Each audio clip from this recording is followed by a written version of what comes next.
Uma briga terminou com atropelamento e morte no bairro Alto. Um homem teria atropelado, olha só essa história, hein? Teria atropelado de propósito um motociclista que não resistiu e morreu. Uma brincadeira que terminou de forma séria e trágica. Houve um desentendimento com um motoqueiro e um carro no posto de gasolina aqui para cima. E a princípio eles entraram em luta corporal e após isso o dono do veículo perseguiu o motoqueiro e acabou batendo nele, acabou ele prensando ele num segundo veículo. Provavelmente ele está sob efeito de álcool e acabou acontecendo essa tragédia. Tudo começou neste posto de combustíveis no bairro Alto, em Curitiba, quando o motorista de um Siena e o motociclista iniciaram uma discussão. A origem do desentendimento teria sido uma brincadeira feita pelo motociclista. O bate-boca virou briga corporal. Em seguida, o dono da moto deixou o estabelecimento e foi perseguido pelo motorista, que o alcançou poucos metros à frente do local. Gravemente ferido, o motociclista Adriano Fortunato dos Santos, de 47 anos, foi encaminhado para o hospital, mas não resistiu e acabou morrendo. Já o motorista do carro tentou fugir do local e quase foi linchado por testemunhas do ocorrido. O pessoal foi atrás desse motorista e o policial tentou fazer a segurança dele, mesmo esse cidadão estando errado, mas é a função do policial preservar a maioria das vidas.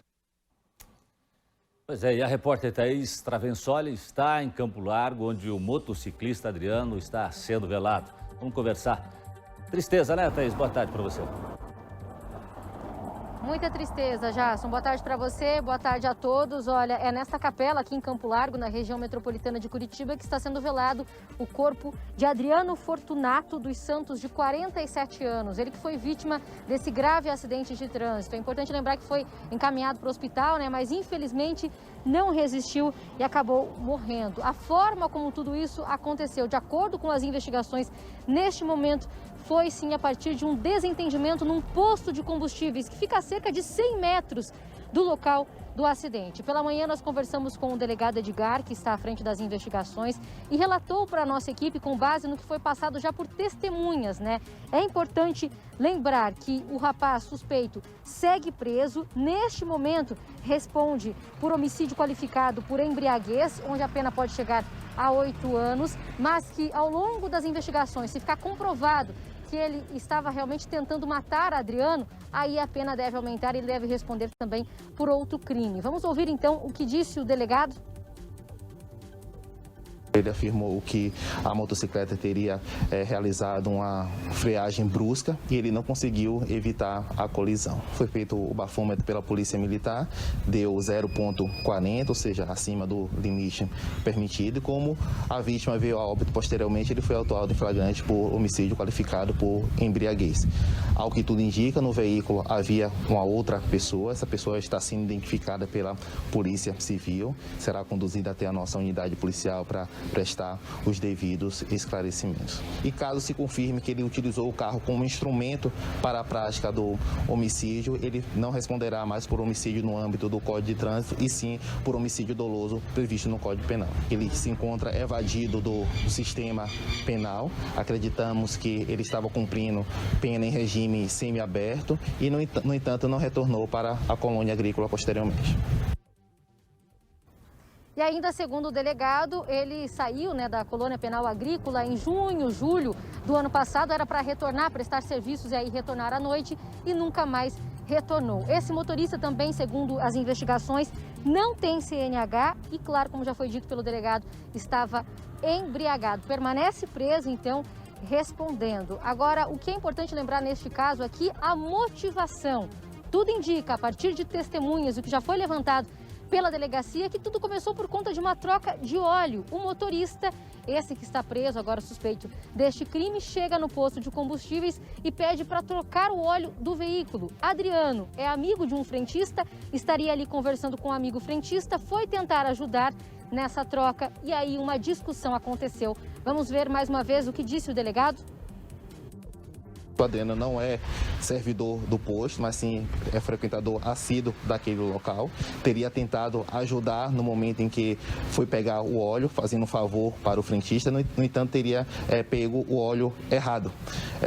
A partir daí, foi iniciada uma discussão entre o condutor da motocicleta e o condutor do veículo Siena. Dessa discussão partiu para agressões físicas. Na sequência, ambos saíram do posto. Minutos após, o condutor da motocicleta teria passado novamente em frente ao posto e o condutor do veículo Siena passado também em alta velocidade. Logo na sequência, ouviu-se um barulho muito forte que provavelmente teria sido a colisão do Siena com a motocicleta.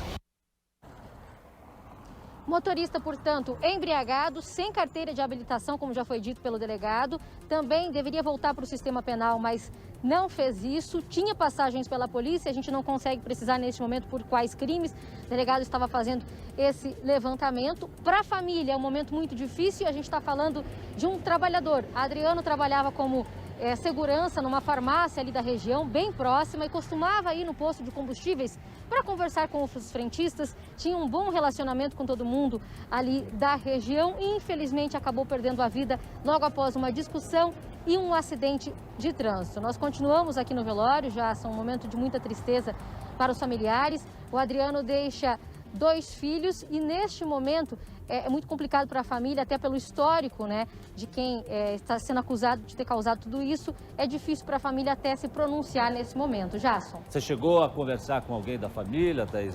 A gente até entende, às vezes a pessoa não quer gravar e tal, mas você chegou a conversar com alguém da família? O que eles falaram? Sim, Jasson, nós conversamos rapidamente com alguns familiares, sim.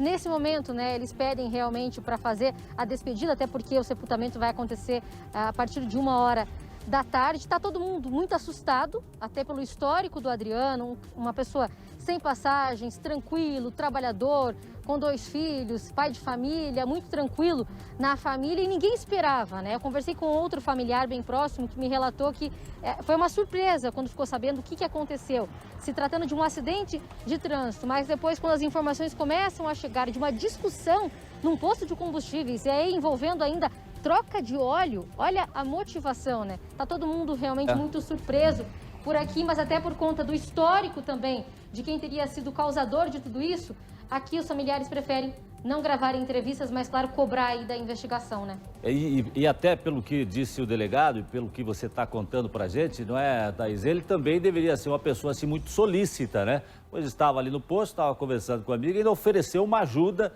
né, para o amigo que estava trabalhando, né? E no final das contas acabou perdendo a vida depois, na sequência aí, para esse homem aí que é o suspeito de ter cometido esse crime aí contra o Adriano. A família agora chora, né, a morte desse homem aí, trabalhador. Doutora Márcia Marcondes, é uma situação complicada, só veja, num posto de gasolina, uma discussão besta, né? Pelo que tudo indica, né, ali naquele local, que acaba com a morte depois do Adriano na sequência, né? Por um homem que tem já antecedentes aí que demonstram aí o grau, né, de caráter da pessoa, né? A primeira coisa que chama atenção é exatamente essa desproporção. Quer dizer, houve uma discussão por um motivo banal e isso acabou gerando uma situação com o óbito de uma pessoa e o óbito de uma forma cruel, né? Por quê? Porque ele, pelo citado, ele perseguiu a motocicleta por algum período e efetivamente não dá para se acreditar, claro que a perícia vai comprovar isso pela existência de frenagem ou não, mas que isso tenha sido acidental. É muito mais provável que tenha sido, sim, utilizado o carro como uma arma, como se tivesse usado uma faca, um revólver ou qualquer outro objeto.